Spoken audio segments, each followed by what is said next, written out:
کتابی که میخوام بهتون معرفی کنم امروز هست، اسمش برای چه به این جهان آمده.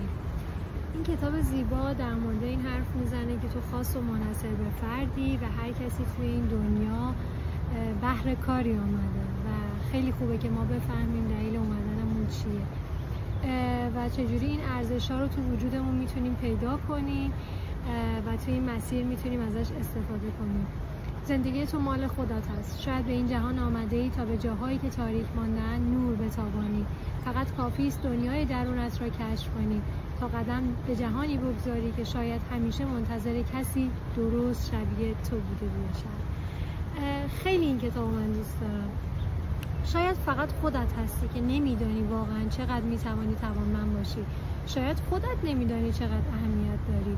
اما شاید جهان قرن هاست منتظر کسی درست شبیه توست.